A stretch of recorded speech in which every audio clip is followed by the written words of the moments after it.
everybody! So I found these bracelets online a few weeks ago.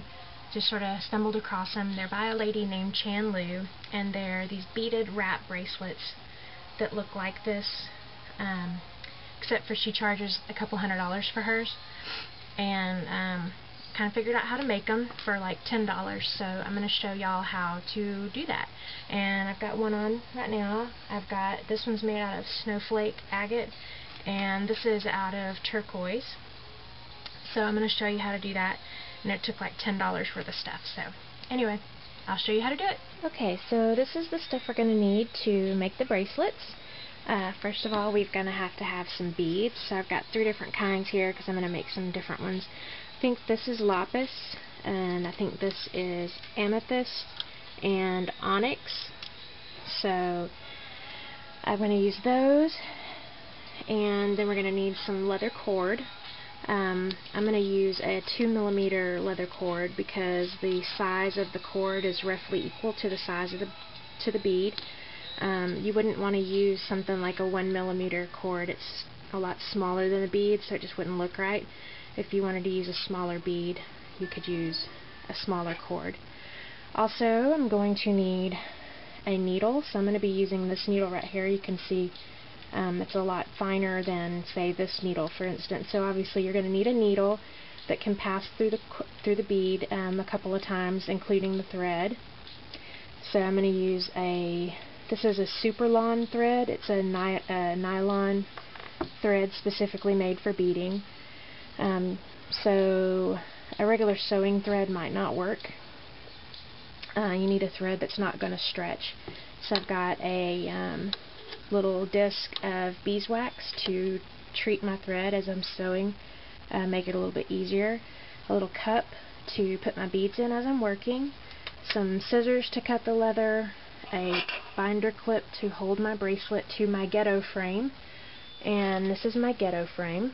So I'm going to attach the bracelet to this as I'm working. I found out that having some random sized pieces of PVC pipe in my craft room helped to build things like this as I'm working. And this is a little camera stand for it so that I can lay my camera up there and show you how to make the bracelet from my perspective. Okay, so, and I'm also going to use some embroidery scissors so that I can cut very close to the beads and leather without having pieces of string hanging out. And then we're going to need some buttons for the closures, like this. So I've got 2 different styles of buttons here. I've got some that are shank buttons. So the cord will pass through the little shank there. And I've also got some that are just regular 2-hole buttons. So just whatever style you prefer. These have little cool designs on them. So that's all you're going to need to make the bracelet, and we'll go ahead and get started. So I'm ready to get started. I've taken my bead, and you wouldn't have to do this on all beads, but I have a little file that I use to smooth out the inside edges of the holes, just in case they're sharp so they don't cut through my leather. Taking my beads off the cord they were purchased on, went ahead and strung my needle with about 3 or 4 feet of thread and waxed it. And this is about 5 feet of the 2mm leather cord, and it takes a lot more cord than you would think. So just however many times you want this to go around your wrist, plus some, and because you're going to do knots at the end to secure it. So I'm going to take this cord, fold it in half, and put my bead on, or my button on, with the cord going through the face of it, not the back of it, so that when it's at the other end of the cord,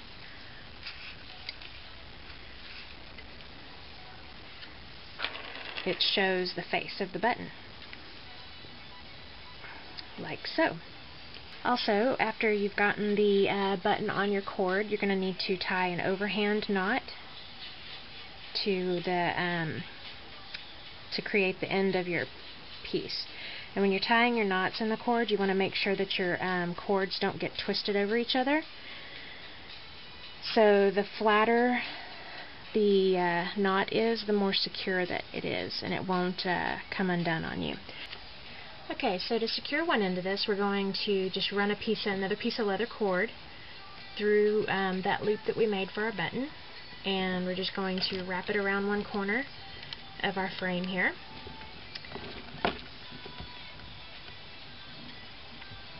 And tie it off.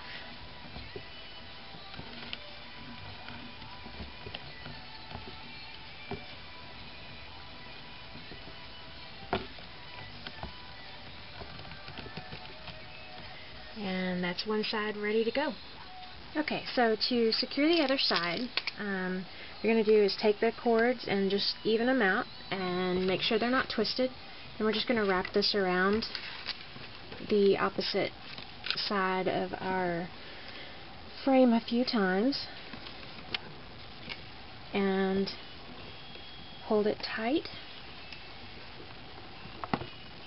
And take the big binder clip and just clamp it down. And whoa. So then we're going to work in this area right here until we run out of space across here. So you see our cords are fairly tight and even across here.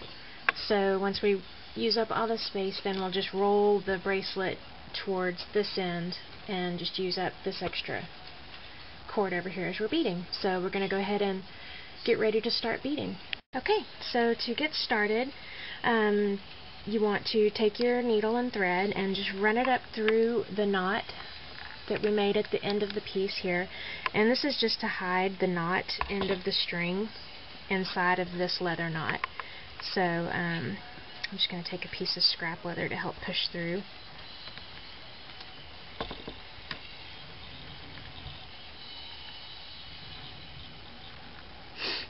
And even up the threads, pull it through, and that knot will get hidden inside. Okay, and then you want to make a couple of figure-8 passes through this leather cord, and that's just to secure the end of the thread here so that it doesn't slip out. So I've made maybe 5 or 6 figure-8s through the leather, so I'm just going to push all this down as tight to the end as I can and pull it tight, and then I'm going to take and pass the needle from, so I went figure-8 around the cord, and now around the figure-8s I'm just going to wrap the thread around, so I'm kind of like making handcuffs, I guess, around the cord. So remember what you're doing here, because this is exactly what we're going to do to end the piece as well. So once you've gotten done beading, this is how we're going to secure the other end of the cord as well. Okay, so now that I've made a couple of passes around, I'm just going to take the needle and run it back through the threads to lock it in place.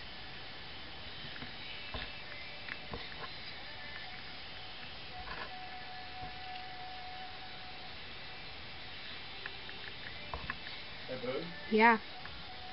So now that you've locked your wraps in place, take the needle and just go halfway through one of the cords. I prefer to go through what I'm calling my bottom cord. So this is my bottom cord right here, and this one will be my top cord. And make sure that you go about halfway through it so you don't just get the surface. It'll like rip through your cord here. Gotten through the leather cord, and we're just going to go ahead and start beading. So I'm going to take this and wrap it one time around the bottom cord,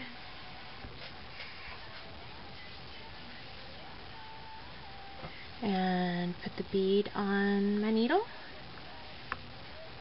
And all of this is going to be, I guess, kind of like weaving. It's going to go over and under like figure-8s again. So we went under the bottom cord and over. This bead is going to go through between the two cords, and then we're going to go under the top cord.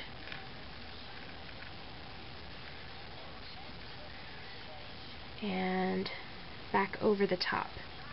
Now we got to go back through the bead again. And this is why you need to have a bead that's big enough to pass the needle through twice with the thread on it. Now the first bead's going to be a little bit difficult because it's what's going to hold the cords apart for you. So make sure you pull the cord tight. Now we need to go under the bottom cord. So you always start with the cord on the bottom. Now that you've got the first bead in place, we want to lock this in place kinda. So we're going to take and go over and to the left of the bead on the bottom. So we're just kind of wrapping around that string that comes out of the bottom of the bead.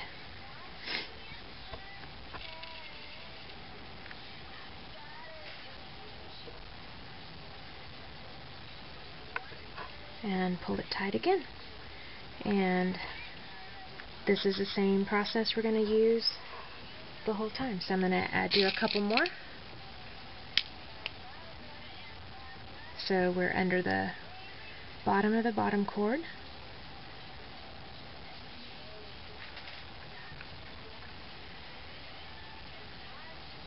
Okay. Between the cords, and we're going to go under the top cord.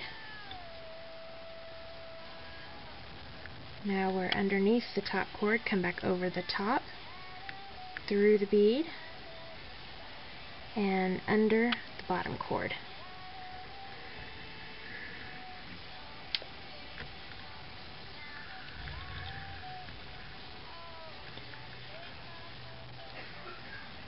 Okay. Now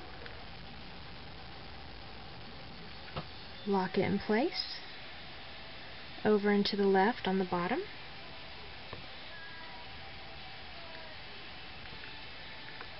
Okay, so as you're doing this, occasionally turn your piece to the side and look down from the top.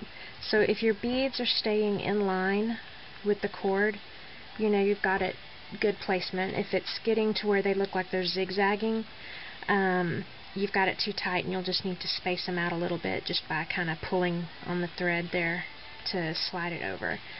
So you just continue doing this until you get to the end of the piece, and when I run out of thread here, I'll show you how to join on a new piece of string.